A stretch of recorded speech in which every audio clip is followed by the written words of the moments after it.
All right, so our use case today is that we have an opportunity or we need to create an opportunity, and we will have a contact that's associated with that opportunity. But we may need to be able to add additional contacts to that opportunity. Now, instead of going in and manually doing it, we'd like to be able to have a form that is sent out to the current contact that is attached to that opportunity and allow them to fill in who they would like to also be added to that opportunity as a contact. So the best way of doing this is we're going to need to have a key identifier, a unique identifier on this opportunity that we can use for the form. So how we want to set our form up is we're going to use opportunity contact role because it's a junction object that will allow us to work with both opportunity and contact.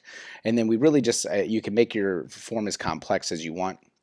But for this scenario, we have our opportunity data, the close date, name, stage. We have those hidden. No reason for the contact there to see these. If you would like to leave the name unhidden, you can, because when you send out the link that is going to be embedded on the opportunity, it's going to pre-populate that if you want.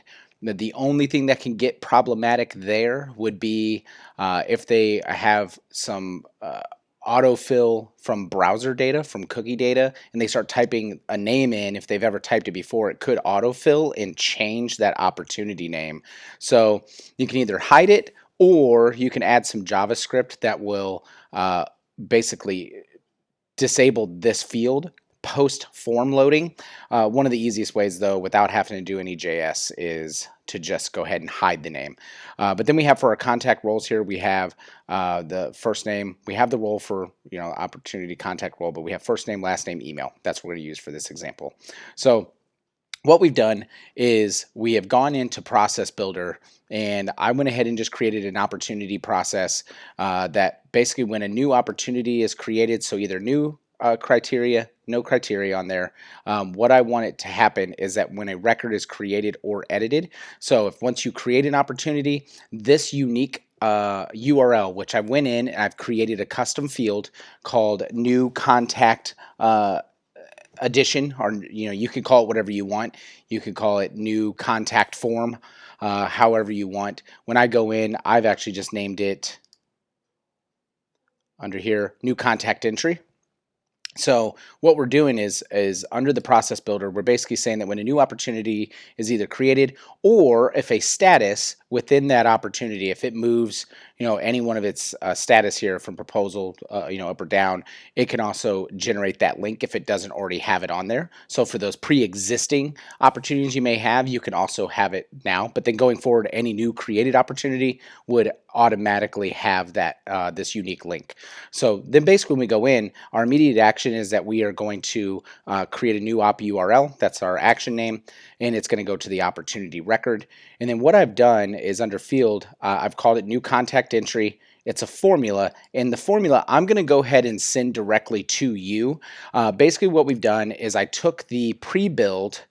So if you were to just publish our draft, our form here, and if you looked at the hosted version of our form, so if we just take this normal hosted form link, and if I were to use this, I could then go in and inspect this entire form. So we could go in and inspect. Oops. Well, that's not what I want at all, actually. Let's go back. Sorry. We want to go in and we want to inspect.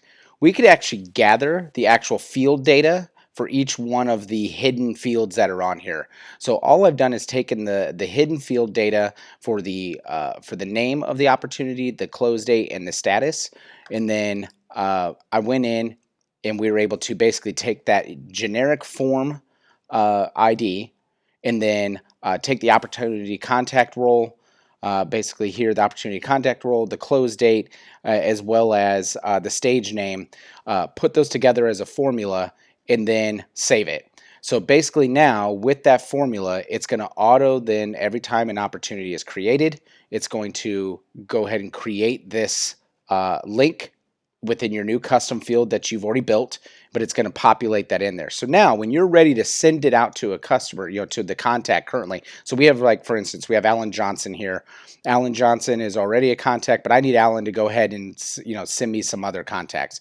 So what you would do is you would take this URL, and you could put it in your email builder if you want, and kind of cover up the URL, make it something clean if you want.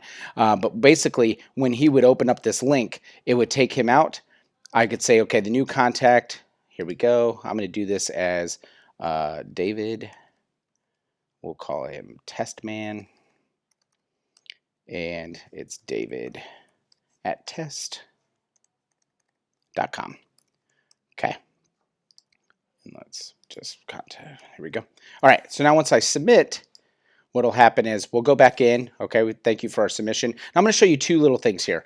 One is, so if they're needing to do multiple, the only limitation we have here is that we're not going to be able to have it where you just continue to add. But if you don't add a redirect, address after they filled out the form, it'll actually take you right back into a new complete form. So you, in theory, could have them just go ahead and fill out a couple if they want, or tell them that when they're done, they could exit out. But let's go back into Get Cloudy here. We'll refresh our opportunity, and we should have, there we go, David Testman is now a contact there. We did not create a new opportunity as David Testman because we are using that URL, this new form URL contact entry field, as a unique identifier to this opportunity. And that's the thing, is this is going to be a unique ID or URL that populates for every new opportunity that you create. So now you should be able to go in, create that custom field with a URL field, process builder. You're just going to basically create that. Again, I'm going to send you the formula that we built, and then go into your form, and you just want to have it set up as your opportunity contact role to opportunity contact, and really just put in the information that you're needing, and that should absolutely take care of it. Please feel free to email me back any questions that you have, and we can go from there.